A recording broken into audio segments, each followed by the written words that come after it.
Welcome to another episode of paper boat. ചീപ്പായിട്ട് aesthetic ആയിട്ടുള്ള wall decors നോക്കുന്ന ഒരാളാണ് നിങ്ങളെന്നുണ്ടെങ്കിൽ ഈ വീഡിയോ മസ്റ്റായിട്ടും കാണണം. കാരണം ഞാനിവിടെ ഉണ്ടാക്കാൻ പോകുന്നത് ഒരു പേപ്പർ ഫ്രെയിമാണ്. ഞാനൊരു 3 years മുന്നേ ഈ വീഡിയോ അല്ല, ഓൾറെഡി പേപ്പർ ഫ്രെയിം ഉണ്ടാക്കുന്ന വീഡിയോ അപ്ലോഡ് ചെയ്തിട്ടുണ്ട്.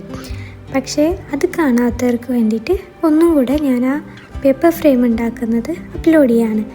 അപ്പോൾ ഇതെന്താണെന്ന് വെച്ചാൽ, ഫസ്റ്റ് നിങ്ങളൊരു സ്ക്വയർ ഷേപ്പ് പേപ്പർ ഉണ്ടാക്കണം. അല്ലെങ്കിൽ ഒരു A4 ഷീറ്റ് എടുത്തിട്ട് ജസ്റ്റ് ഒന്ന് സ്ക്വയർ പോലെ കട്ട് ചെയ്തെടുക്കുക.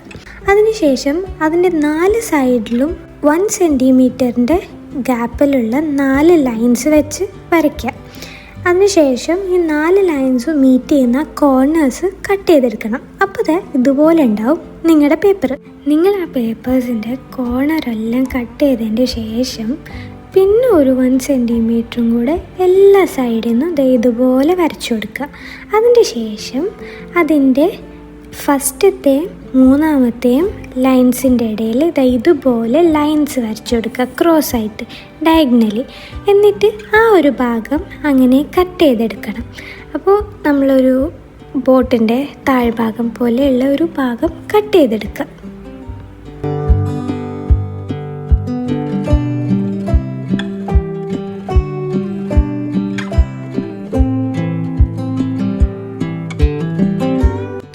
നിങ്ങൾക്ക് പ്രിൻറ്റഡ് പേപ്പേഴ്സോ A4 ഷീറ്റോ ചാർട്ടോ കളർ പേപ്പേഴ്സോ ഒക്കെ എടുക്കാം. അങ്ങനെയാണെങ്കിൽ നിങ്ങളുടെ ഫ്രെയിംസ് നല്ല ഭംഗിയായിരിക്കും. അങ്ങനെ എന്തായാലും കോർണേഴ്സൊക്കെ കട്ട് ചെയ്ത് അതിൻ്റെ നടുവിലുള്ള ക്രോസ് ആയിട്ട് ഡയഗണലി വരച്ച ഭാഗവും കട്ട് ചെയ്ത് കഴിഞ്ഞു. അതിനുശേഷം നമുക്ക് ഈ സെൻട്രലിൽ വരുന്ന ആ മിഡിൽ പോർഷനിൽ നിങ്ങൾക്ക് എന്താണോ ചെയ്യേണ്ടത് അത് ചെയ്യാം. ഞാനിവിടെ എഴുതുകയാണ് ചെയ്തത്, കാലിഗ്രഫിയാണ് ചെയ്തത്. നേരെ മറിച്ച് നിങ്ങൾക്ക് ഫോട്ടോസ് ഒട്ടിക്കണമെങ്കിൽ അത് ചെയ്യാം. അപ്പോൾ ഒരു ഫോട്ടോ ഫ്രെയിമായി നിങ്ങൾക്ക് ആവശ്യമുള്ള സാധനം ചെയ്യാം. അപ്പം ഞാൻ ജസ്റ്റ് ഡ്രീം എന്ന് മാത്രം എഴുതി. പണ്ട് ഞാൻ ചെയ്തിരുന്നത് ഹോപ്പ് എന്ന് എഴുതിയിട്ടായിരുന്നു. ഇപ്പോൾ ഈ ഡ്രീം മാത്രം ഉള്ളല്ലോ എന്ന് വിചാരിച്ചിട്ട് ഞാൻ അതിൻ്റെ ചുറ്റോറും കുറച്ച് ലവ് എല്ലാം ഇങ്ങനെ കളർ ചെയ്ത് വിട്ടിട്ടുണ്ട്. അപ്പോൾ എൻ്റെ അടുത്ത് കുറച്ചൊരു ഗ്ലിറ്റർ കളർ പോലത്തെ ഒരു പെന്നുണ്ടായിരുന്നു. അപ്പോൾ അത് വെച്ച് ഞാൻ കുറേ ലവ്സൊക്കെ വരച്ച് സെറ്റാക്കിയിട്ടുണ്ട്. ഇനി നമ്മുടെ മെയിൻ പോർഷൻ. ഇനി നമ്മൾ ആ ലൈൻസ് വരച്ച് എല്ലാ ലൈൻസും സ്ക്രോൾ ചെയ്ത് കൊടുക്കണം. എന്ന് വെച്ചാൽ എല്ലാ ലൈൻസും ഇങ്ങനെ മടക്കി കൊടുക്കണം. അപ്പോൾ എൻ്റെ അടുത്ത് ടൂൾസ് എല്ലാം ഉണ്ടായതുകൊണ്ട് മടക്കാനുള്ള എളുപ്പത്തിന് വേണ്ടി സ്ക്രോളിംഗ് ബോർഡിൽ വെച്ചിട്ട് ഇങ്ങനെ ലൈൻസ് ഒന്ന് വരയ്ക്കുന്നുണ്ട്.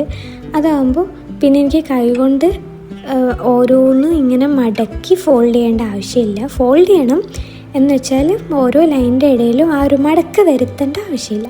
അപ്പോൾ ഞാൻ എന്തായാലും സ്ക്രോളിംഗ് ഒക്കെ കഴിഞ്ഞു.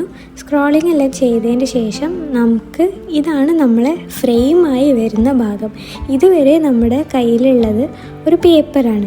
നിങ്ങൾ എന്തായാലും ഇത് ചെയ്ത് നോക്ക്, ഭയങ്കര ഈസിയാണ് കേട്ടോ.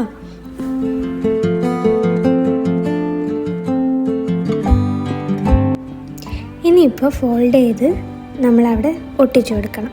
അപ്പോൾ എല്ലാ കോർണേഴ്സിൻ്റെയും ആ ലാസ്റ്റ് വരുന്ന ഭാഗം മാത്രം, ഉള്ളിലേക്ക് മടക്കി വരുന്ന ഭാഗത്ത് മാത്രം നമ്മൾ ഗം അപ്ലൈ ചെയ്ത് കൊടുക്കുക. എന്നാൽ ഒട്ടിച്ച് കഴിഞ്ഞാൽ ഇതുപോലെ ഉണ്ടാവും കോർണേഴ്സ് കാണാൻ. അങ്ങനെ നമ്മൾ ഗമ്മെല്ലാം അപ്ലൈ ചെയ്തു. ഞാനിവിടെ എൻ്റെ അടുത്ത് ഗ്ലൂ ടാപ്പ് ഉണ്ടായിരുന്നു, അതാണ് യൂസ് ചെയ്തത്. പക്ഷേ എനിക്ക് തോന്നുന്നു ഗമ്മായിരിക്കും കുറച്ചും കൂടെ നന്നായിട്ട് ഒട്ടി നിൽക്കുക. ഗ്ലൂ ടേപ്പ് ഒരു 2-3 തവണ സ്വൈപ്പ് ചെയ്തപ്പോഴാണ് ഒന്ന് സ്റ്റിക്കായി നിന്നത്. വീഡിയോ ഇഷ്ടപ്പെട്ടാൽ എന്തായാലും ലൈക്ക് ചെയ്യണം, സബ്സ്ക്രൈബ് ചെയ്യാതെ കാണുന്നവരാണെങ്കിൽ സബ്സ്ക്രൈബ് ചെയ്യണം.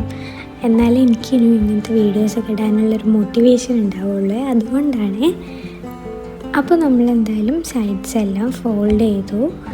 ഇനി ഈ ഒരു ഫ്രെയിമിൻ്റെ ഏറ്റവും വലിയ പ്രത്യേകത എന്ന് വെച്ചാൽ ഭയങ്കര ചീപ്പാണ്, ഭയങ്കര ഈസിയാണ് ചെയ്യാൻ. പക്ഷേ ഇതുപോലത്തെ കുറേ എണ്ണം നമ്മളെ വാളിൽ ഒട്ടിച്ച് കഴിഞ്ഞാൽ നമുക്ക് എത്രയും പെട്ടെന്ന് നമ്മളെ സ്റ്റഡി ഏരിയ ഭയങ്കര എസ്തെറ്റിക് ആക്കാം, ഒരു പിൻട്രസ്റ്റി ലുക്ക് വരുത്താം.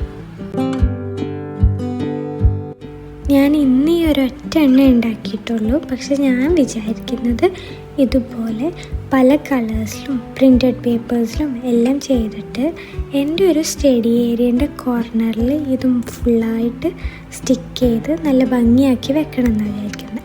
അപ്പോൾ നമ്മൾ 4 സൈഡും ഫോൾഡ് ചെയ്തു. നമ്മുടെ ഫ്രെയിമിൻ്റെ ഒരു സൈഡ്സൊക്കെ റെഡിയായി.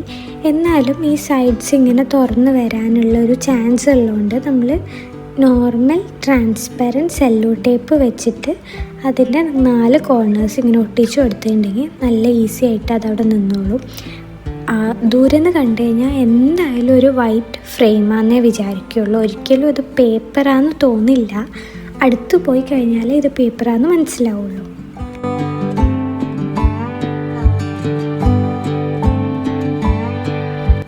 അപ്പോൾ എങ്ങനെയുണ്ട്? ലുക്ക് എല്ലാവർക്കും ഇഷ്ടപ്പെട്ടില്ലേ? ഇനി വേറൊരു സംഭവം കൂടെ ഉണ്ട്. നിങ്ങൾ ക്രാഫ്റ്റേഴ്സാണ്, അല്ലെങ്കിൽ വാളിൽ ഇതുപോലെ സ്റ്റിക്ക് ചെയ്യാൻ ഇഷ്ടമുണ്ട്, പക്ഷെ പെയിൻറ്റ് പോകാൻ ഇഷ്ടമില്ല, അല്ലെങ്കിൽ വീട്ടുകാർ എന്നെപ്പോലെ ചീത്ത പറയുന്നൊക്കെ പേടിയുണ്ടെങ്കിൽ നിങ്ങൾക്ക് പറ്റിയൊരു ഈസി സംഭവം ഞാൻ പറഞ്ഞുതരാം കേട്ടോ. എന്താണെന്ന് വെച്ചാൽ ഞാൻ ആമസോണിൽ കുറച്ച് കാലം മുന്നേ, എന്ന് വെച്ചാൽ കുറച്ച് വർഷങ്ങൾക്ക് മുന്നേ വെറുതെ വാങ്ങിച്ച് ഒന്ന് ട്രൈ ചെയ്ത് നോക്കിയതാണ്. എനിക്കൊരിക്കലും ഇത്രയും എഫക്റ്റീവ് ആവുമെന്ന് വിചാരിച്ചിട്ടില്ല. ഇത് റീയൂസബിളും ആണ് കേട്ടോ. ടാക്കിറ്റ് എന്നാണ് അതിൻ്റെ പേര്. ഫെബർ കേസലിൻ്റെ ബ്രാൻഡാണ് ഞാൻ യൂസ് ചെയ്യുന്നത്. അപ്പോൾ ടാക്കിറ്റ് എന്ന് പറഞ്ഞിട്ട് ഇതിന് വൈറ്റ് ഷെയ്ഡും ഉണ്ട്, അതുപോലെ ഗ്രീൻ ഷെയ്ഡും ഉണ്ട്. അതിൽ ജസ്റ്റ് ഇതിപ്പോൾ ഒരു പേപ്പർ ആയതുകൊണ്ട് തീരെ വെയിറ്റ് ഇല്ലല്ലോ, ജസ്റ്റ് ഒന്നേ ഞാൻ എടുത്തുള്ളൂ. ചൂയിങ്ങം പോലെ ഉണ്ടായിരിക്കും. അപ്പോൾ ഇതിലൊരൊറ്റ ഒന്നെടുത്ത് ഞാൻ നമ്മുടെ ഫ്രെയിമിൻ്റെ സെൻറ്റർ പോർഷനിൽ ഒട്ടിച്ചിട്ട് ഇത് വാളിൽ ഒട്ടിക്കുക വിചാരിക്കുന്നത്. ഇനി ഞാൻ പറഞ്ഞ പോലെ ഇത് വർക്കാവുമെന്ന് നിങ്ങൾക്ക് കണ്ടേ നോക്കാം. ഞാനിപ്പോൾ ഇതെടുത്തിട്ട് സ്റ്റിക്ക് ചെയ്യാൻ പോവാണ് കേട്ടോ. ഞാൻ എൻ്റെ സ്റ്റഡി ഏരിയൻ്റെ നേരെ മേലെ തന്നെ ഒട്ടിച്ചു. പിന്നെയാണ് എനിക്ക് തോന്നിയത് അവിടെ വേറെ ഒന്നും ഇല്ലാത്തതുകൊണ്ട് ഫ്രെയിം മാത്രം ഇരിക്കുമ്പോൾ അതത്ര ലുക്കില്ല, ഇതൊന്ന് മാറ്റി ഒട്ടിക്കാം. അപ്പോൾ ഞാനത് അവിടെ നിന്ന് പറിച്ചു. എന്നിട്ടിപ്പോൾ സെയിം ഫ്രെയിം ഞാനെടുത്തിട്ട് എൻ്റെ ഒരു കോർണറുണ്ട് അവിടെ ഒട്ടിക്കാൻ ഒട്ടിച്ചു. പക്ഷെ നിങ്ങൾ കണ്ടോ, ഒരു പേപ്പറാണ്. ഒരു സൈഡിൽ നിന്ന് പറിച്ച് വേറൊരു സൈഡിലേക്ക് വെച്ചിട്ടും അത് കീറിപ്പോയില്ല. ഭയങ്കര എഫക്റ്റീവാണ്. Because it's ടാക്കിറ്റ്. നിങ്ങൾ യൂസ് ചെയ്ത് നോക്ക്. ഇതൊരു പെയ്ഡ് പ്രൊമോഷനൊന്നും അല്ല. ഞാൻ വാങ്ങിച്ച കാലത്ത് ഈ ഒരു പാക്കറ്റിന് 100 രൂപയായിരുന്നു. റീയൂസബിളാണ്.